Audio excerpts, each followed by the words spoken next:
Hoje nós vamos falar sobre viúvo há mais de 30 anos. É possível ainda receber a pensão por morte? Ou, em alguns casos, voltar a receber a pensão por morte?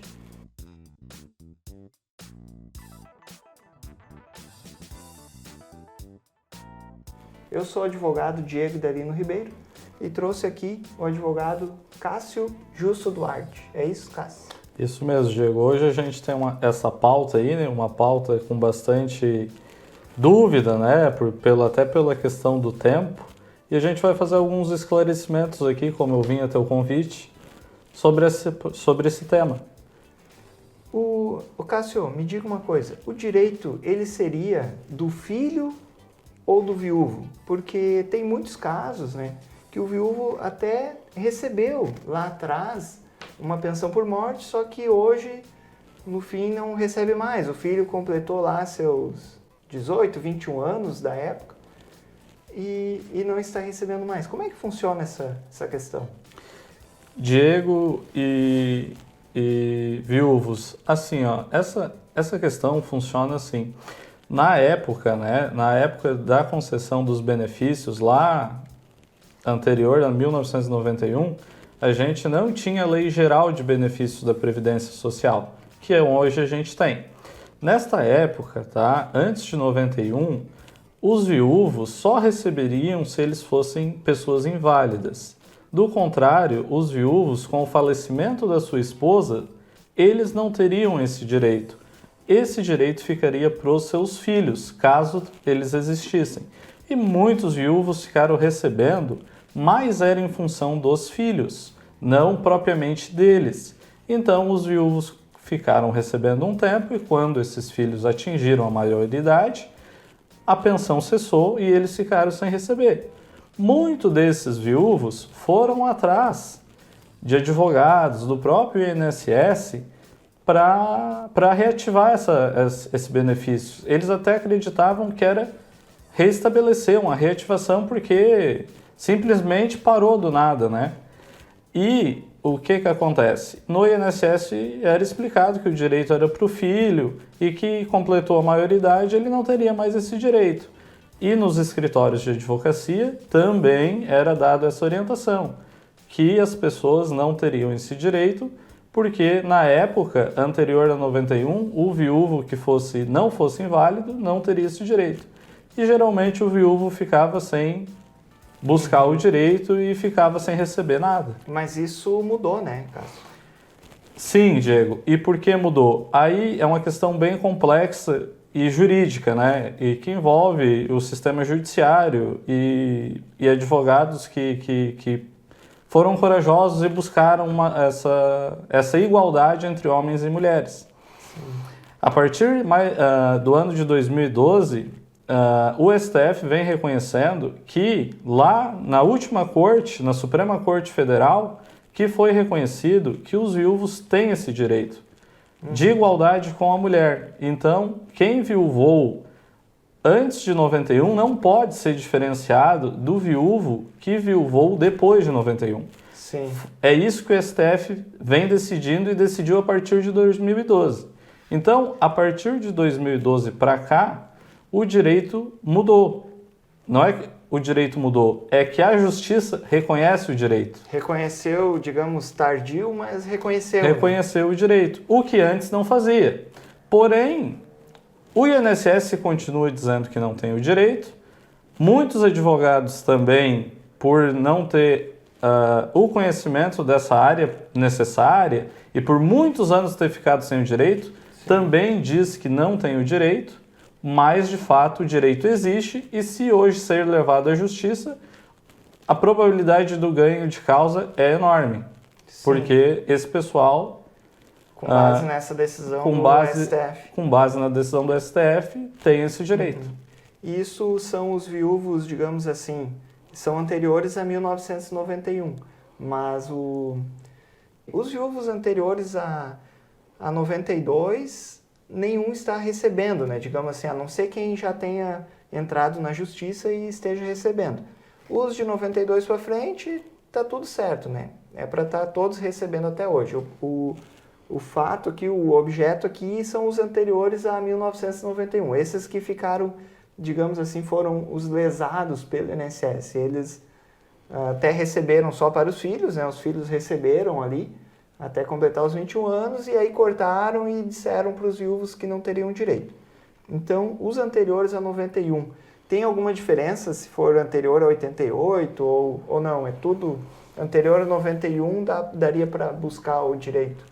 Sim, Diego, é uma pergunta bem importante, uma pergunta bem complexa ao mesmo tempo, mas vamos tentar explicar para quem nos assiste, né?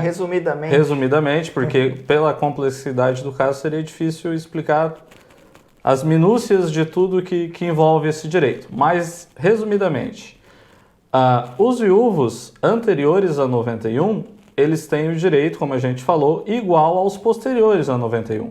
Só que primeiro, o STF decidiu assim, com base na Constituição de 88, vocês, viúvos, têm o mesmo direito da mulher. Então, quem viuvou após 88 tem que ter o direito da mulher.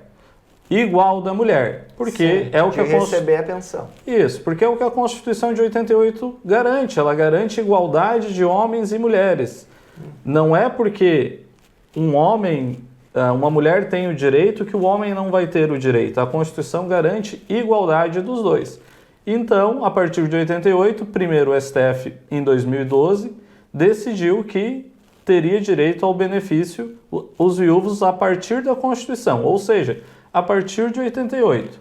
Após isso, com essa temática resolvida e com os viúvos entrando na justiça após esse ano de 2012 e começaram a ser reconhecidos os direitos desses viúvos, também começou a ser apreciado o direito dos viúvos anteriores a 88. E, em princípio, o STF não reconhecia esse direito.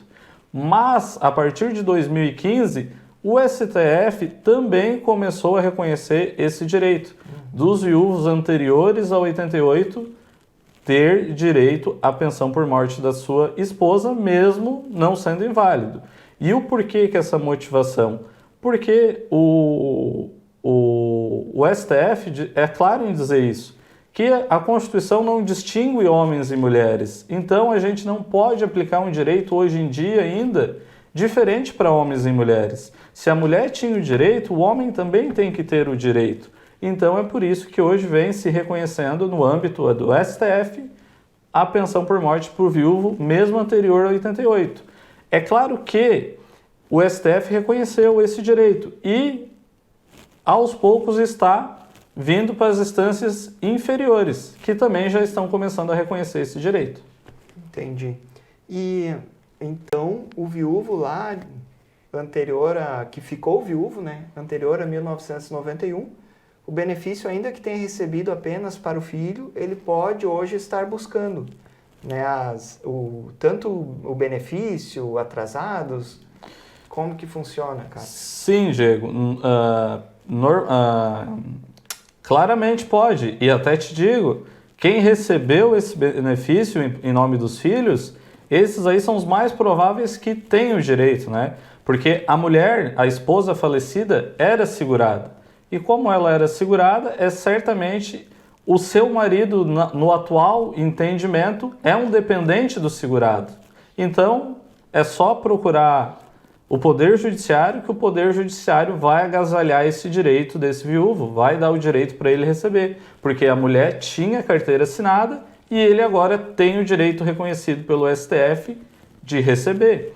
Como tu falou, os filhos receberam, agora com esse novo entendimento os viúvos podem receber e podem receber dos últimos 5 anos que não estão prescritos, que dá uma quantia boa de atrasados que o viúvo pode estar buscando, não só a pensão, como 5 anos para trás que não estão prescritos da mensalidade da pensão. Sim, além dos atrasados, o mensal também, no caso. Fica recebendo pro resto da vida, né, Diego? Sim. Como a gente sabe, fica o pensionista, né, vai receber pro resto da vida. E mesmo que o viúvo hoje ele esteja aposentado? Mesmo que o viúvo esteja aposentado. Por quê? Porque, como a gente sabe do âmbito nacional, qualquer pessoa tem um conhecido viúvo que recebe as duas... Os dois benefícios. Os dois benefícios. Recebe tanto a pensão quanto a pensão por morte. A maioria dos casos são mulheres, né? Que recebem a pensão por morte e a aposentadoria. São benefícios totalmente cumuláveis, sem problema nenhum. Esse direito é bem tranquilo, vai poder receber os dois, não tem problema nenhum. É um direito da pessoa receber os dois. Como muitas pessoas recebem, a gente... quem está nos assistindo vai ter exemplos de pessoas que recebem os dois benefícios, com certeza, que tem exemplos disso, né? Porque claro. Muito tranquilo. É normal, é. E me diga uma coisa, hoje no INSS ele continua indeferindo, negando esses pedidos de pensões por morte. O INSS administrativamente, né? Sim, o INSS ainda nega, o INSS não reconhece essa decisão da justiça, né? Mas a gente sabe que é normal em algumas, infelizmente, né? Vamos pontuar aqui que, infelizmente, o INSS contraria em muitas coisas das decisões judiciais e em muitas coisas do que a lei reconhece e garante. Então, se todo benefício do INSS, que o INSS diz que não tem direito, a pessoa não ganhasse, não precisaria de justiça para a gente discutir isso. Então, infelizmente, esse benefício em específico, o INSS nega até hoje de pronto. Diz que não tem direito, porque antes da lei geral dos benefícios, nenhum servidor do INSS reconhece esse direito. Infelizmente, não. Quem reconhece é o Poder Judiciário, é a Justiça que, nesse caso, faz a justiça pro viúvo. Sim, entendi. E... nesse caso, provavelmente, então, o viúvo ele vai ter que procurar um advogado para poder requerer, solicitar e fazer o pedido hoje, né? O pedido atual para restabelecer essa pensão ou para iniciar a pensão, se caso ele não tenha recebido lá atrás. E me diga uma coisa, Cássio, teria, de repente, alguma dica na hora da contratação do advogado, tanto...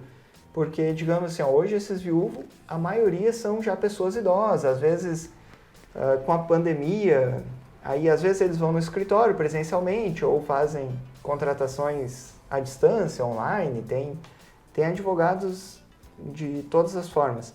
Mas independente se é presencial ou à distância, alguma dica na hora da contratação para haver uma contratação de um advogado de forma segura, digamos assim, porque é normal, né? O viúvo, não só o viúvo, mas a pessoa idosa, ela tem, e com razão, né, alguns receios, né, na hora de contratar um advogado, até porque grande parte da população nunca precisou de um advogado para solicitar os seus direitos.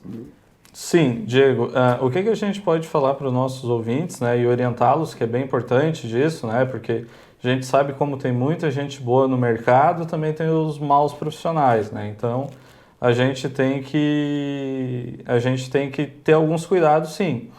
E como tu falaste ali nessa questão hoje a gente enfrenta uma pandemia, né? Que infelizmente a maioria das pessoas que buscam INSS, ou boa parte, principalmente pensões, são idosos, né?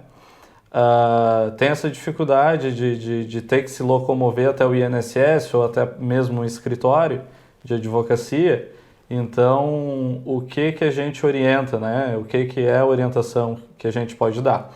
Primeiro, ter alguns critérios de avaliação de como contratar este profissional. Um deles é procurar o nome dele na internet, procurar o nome desse advogado, desse profissional que vai fazer a busca do seu direito, né, na internet. Ali, pelo nome dele, tu já vai ter algumas ferramentas que vão te possibilitar a ter uma base de se ele é um profissional sério ou não. Como? Se ele tem um site, se o site dele é bem avaliado, se o Google avalia a empresa dele bem avaliada. Também existe uma outra ferramenta que é o Cadastro Nacional dos Advogados, que pode ser consultado pelo... Esse cadastro nacional, a pessoa consegue identificar até se a pessoa é realmente advogado ou não, né? Isso. Lá no Cadastro Nacional do Advogado, lá vai ser consultado se a pessoa que tu tem interesse na contratação ou que tu já está contratando, se ela é realmente um advogado ou não, porque lá só tá cadastrado as pessoas que efetivamente são advogados. Lá vai ter uma foto da pessoa, vai ter o número de inscrição e a localidade de inscrição, né? Então só consegue estar nesse cadastro quem é advogado de verdade. E é bem simples, né? Consultar nesse site. Só pelo nome ali já... Só pelo nome... Eu já fiz vários testes nesse site, até de colegas e tal, e ele aparece tudo certo. Isso, é bem interativo e bem fácil. É só entrar no site e procurar lá consulta de advogados. Lembra de cabeça qual é o site? Sim, o site vocês podem digitar no Google ou lá no endereço eletrônico. É o cna.oab.org.br. Este é o endereço eletrônico para entrar e consultar qualquer advogado que está ativo e regular com a sua situação com a OAB, né? Então, esse já é também um indício de um profissional bom neste site. Um outro conselho que a gente dá, esses são os meios online que tu tem para ver se esse profissional existe, se esse profissional tem indícios de ser bem qualificado, uma pessoa séria. E o outro é a contratação formal, né, da pessoa, através da procuração e do contrato. Até porque qualquer advogado que a pessoa vai contratar, obrigatoriamente ele precisa de uma procuração. Não tem como um advogado trabalhar sem uma procuração, isso é o padrão. Exatamente. Alguma dica assim, que conste na procuração, algum detalhe específico? A gente orienta que essa procuração que se passe para o advogado, que se assine para o advogado, ela tenha poderes só perante ao INSS, para buscar benefícios ao INSS. E importante também que tenha uma cláusula que não dê poderes ao advogado ou essa terceira pessoa, ou a pessoa que está buscando seu benefício, que não dê poderes para ele nessa procuração para receber valores em nome do segurado, do interessado que está buscando o benefício, né? Porque não tendo esses poderes, ele não vai conseguir receber dinheiro. E isso, só quem vai fazer, né, vai ser um profissional que está acostumado e que quer trabalhar com coerência e honestidade com o cliente. Porque para ele não faz mal não precisar receber valores em nome do cliente, porque vai receber somente o que está contratado, né? Hoje a própria Justiça Federal já tem um controle muito grande, né, quanto a isso, mas é interessante essas dicas. Não que, vamos dizer assim, um advogado não possa fazer uma procuração geral para o cliente assinar, mas é interessante isso porque a pessoa ela tem que criar uma certa desconfiança quando o advogado apresenta, né, uma procuração geral, uma procuração que dá amplos poderes, né? Por isso que tu dá essa dica de algo específico, né? Isso algo mais específico, porque, né, Diego? Como a gente falou no início, né? A gente, às vezes, hoje tem muito a questão do trabalho à distância. Sim. As pessoas trabalham à distância e pela pandemia também.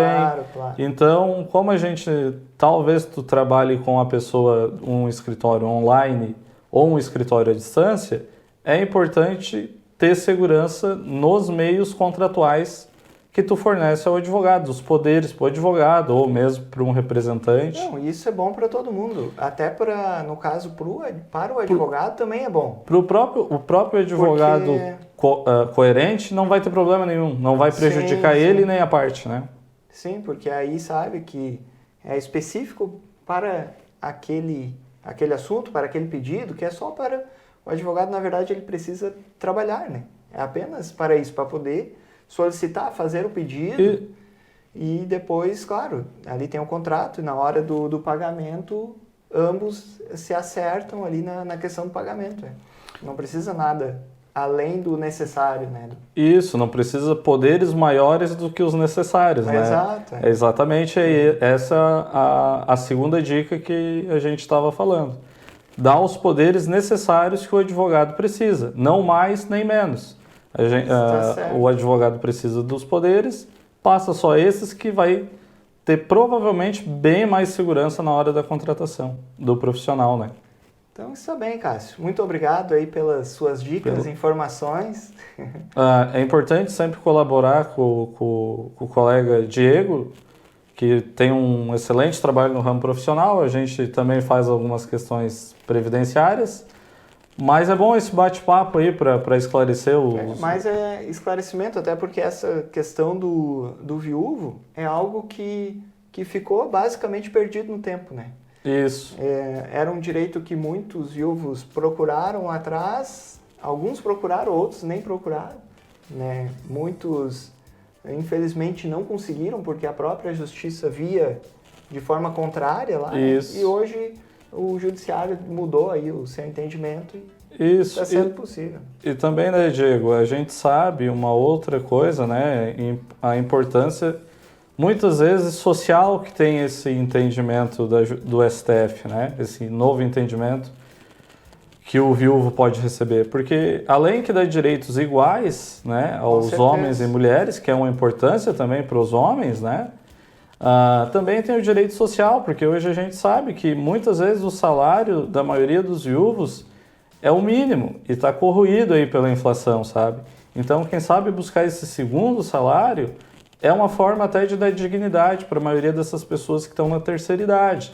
Então, o convite que tu me fizeste para mim vir aqui e a gente conversar, é uma gratificação a gente poder orientar essas pessoas a buscar esse direito, esse benefício, porque para também ajudar a dar dignidade na vida dessas pessoas que estão na terceira idade aí, né? É um direito talvez perdido aí de 30 anos atrás. Que foi sufocado durante muitos anos. Exato. E agora veio tardio e por isso que às vezes as pessoas não acreditam.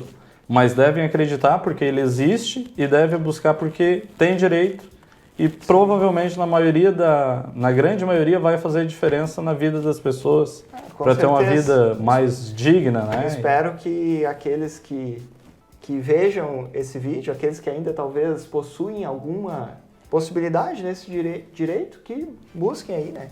Que procurem o profissional, o seu profissional adequado. De confiança, o seu profissional.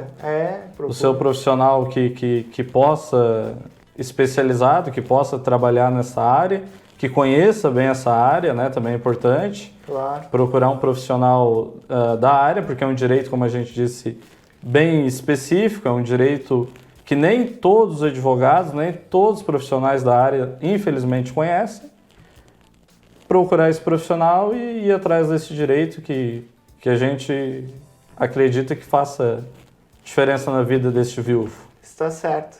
Então tá, pessoal. Então deixa aí um grande abraço e até mais. Abraço a todos que nos assistiram e muito obrigado.